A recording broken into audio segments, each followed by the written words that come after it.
knew this was going to be tough. I didn't realize it was going to be this tough.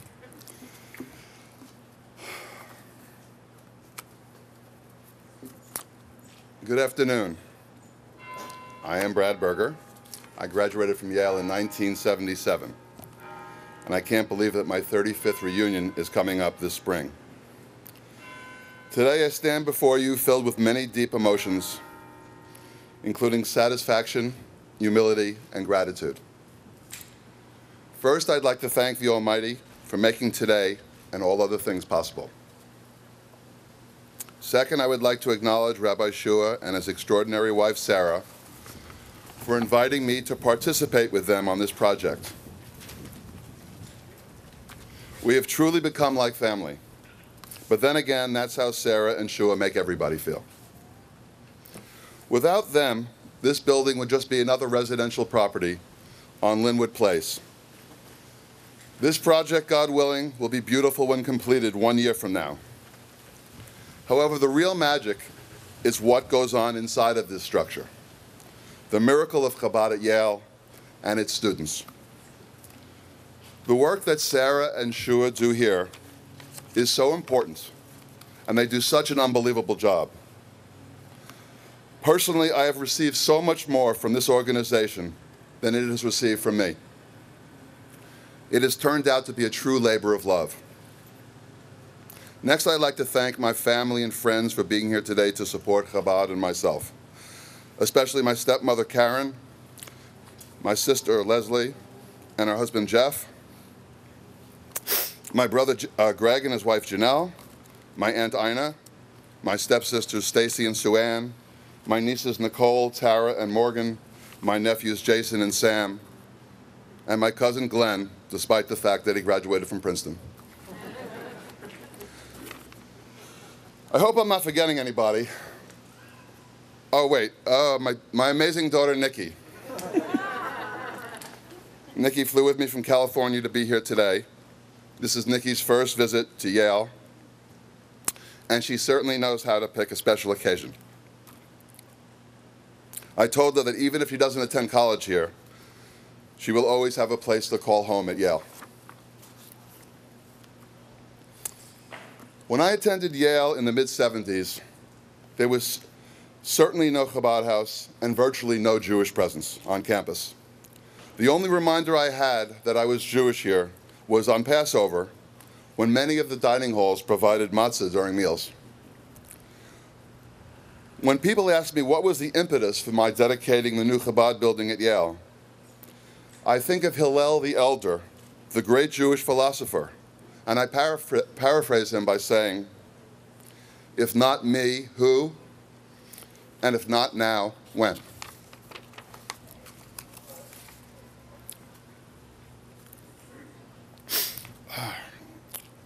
What other organization combines my love for Yale, Judaism, and young people, coupled with my 30 years of experience in finance, real estate, architecture, design, and construction, and it was clearly beshert, which means meant to be.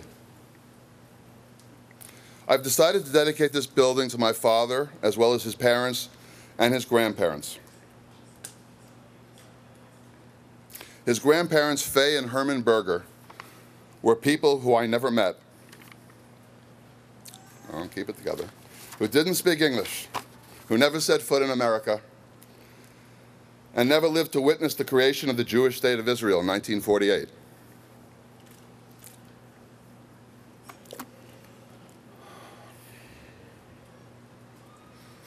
They, along with 4 of their sons, their wives, and their children, were from a small village in the Hungarian-Czechoslovakian border.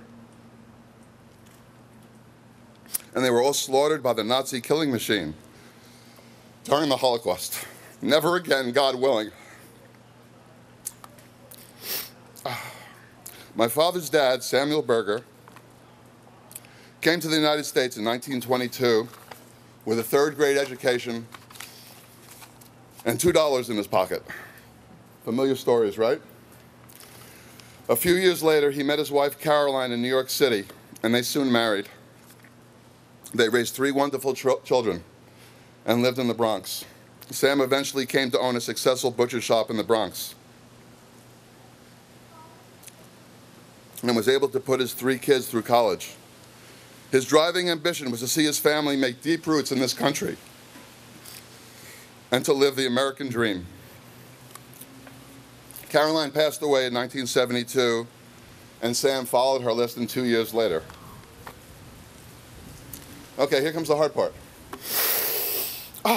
My father, Martin Berger, of blessed memory, was supposed to be sitting up here on the dais today.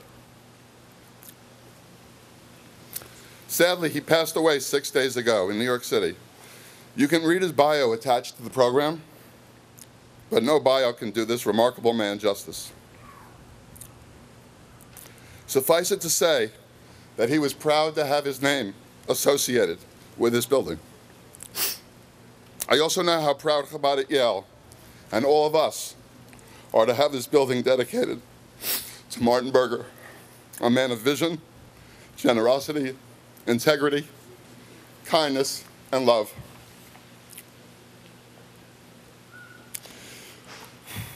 When I think of my father and his family, as well as my mother of blessed memory, a famous expression comes to mind.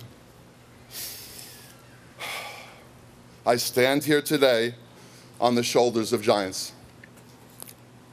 You see, my investment in this project was as easy for me as an open layup on a basketball court. But I wouldn't even be in the game if it were not for the sacrifices, values, wisdom, and faith of those that came before me. For my forefathers, we applaud you, we love you, we honor you, and this organization and building will help us to remember you, because so much of this was made possible because of you. Thank you very much for indulging me, and more importantly, thank you for your support of Chabad at Yale.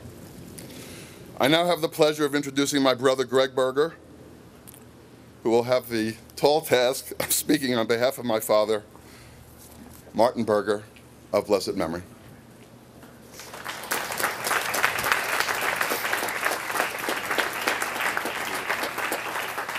Sorry. Thank you. Well, at least I don't have to adjust the mic for the first time in my life. So I'm going to get off to a good start in that regard. I'm Greg Berger, and I'm truly honored to be here today to support my brother Brad, Chabad at Yale, Rabbi Shua, and his wife Sarah. Sadly, I am also here as a humble substitute for my father, Martin Berger, who was so passionate about this project and excited to speak at today's festivities. As you have heard, this remarkable man with the biggest heart in the world passed away just 6 days ago. Ironically, his big heart just stopped beating at the age of 81. I will attempt to read his speech without crying that my dad wrote for today's groundbreaking. It is worth noting that he concluded writing this speech only 4 hours before his passing on Monday. It is also fitting that the final creation of a brilliant and prolific writer was a speech praising the Chabad House at Yale, an organization and a project that he was extremely proud to be associated with. Here are my dad's remarks. Good afternoon. I am obviously quite proud of my firstborn son, Brad, who I mentored for over 5 decades, and he is now reciprocating by broadening my involvement in a number of my most worthwhile philanthropies, like playing a role in establishing this new building for Chabad at Yale. I was brought up in an apartment in the Bronx where my parents of blessed memory established a rather serious Orthodox lifestyle. I attended Hebrew school for 8 years, and to this day, I still sit in the same seat which my late father occupied at the Hebrew Institute Synagogue in White Plains, New York. I also belong to both conservative and reform temples in Manhattan, where my wife Karen and her daughters are more comfortable. While I worked 7 days a week during the early stages of my kids' lives, other than having the boys bar mitzvahed, I never really pressed them into long-term attendance at Hebrew schools or religious observance. On the other hand, I believe that by living a life predicated upon Torah, ethics, values, I really tried hard to set an example, which is followed every day by each of my 3 children, who are very prominent members of their respective Jewish communities and inspired followers of our faith. My wife Karen and I feel that it is essential to have our 5 children and 8 grandchildren be proud of their Jewish background and heritage and live a life based upon Torah values. We feel that dedicating the synagogue and this beautiful edifice in their names would be very meaningful to each of them. We believe that it will inspire them to learn, grow, teach, and lead. They should always feel that they are part of the Yale community by virtue of the synagogue dedication and the fact that we feel certain that they will enjoy visiting the new Chabad house often in the future. I truly want to congratulate Rabbi Shua and his dear wife Sarah for their faith, dedication, and perseverance.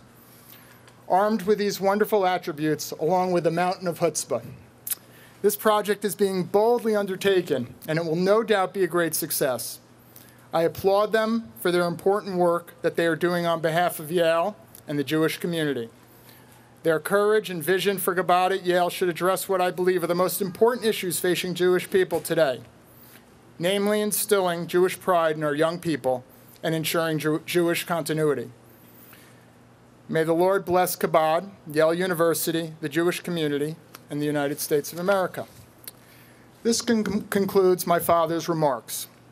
Briefly in closing, over the last few months, I've established a beautiful rapport and relationship with Rabbi Shua. And through my family's commitment to this new Chabad house, our friendship will continue to grow, and for this, I am truly grateful.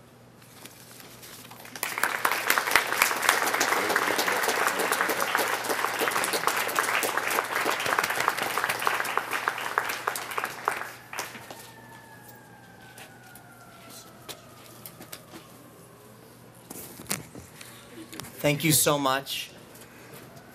I was never meant to be a basketball player.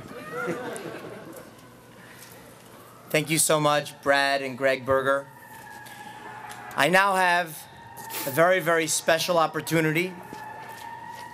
The opportunity to introduce the chairman of the board of directors of Chabad at Yale, a man who is at the Chabad house literally every single day of the week, working very hard to ensure that everything is taken care of from a material perspective, working hard to make sure that everything is in order and runs smoothly, and literally giving a tremendous, extraordinary amount of his resources to making sure that this building will be a success. Norman graduated from Yale in 1967, and he's been one of my closest friends and a friend of my family's for the last 8 years. He used to attend lunches when we were in the Taft apartment building a few blocks away, and ever since then, the relationship has only grown.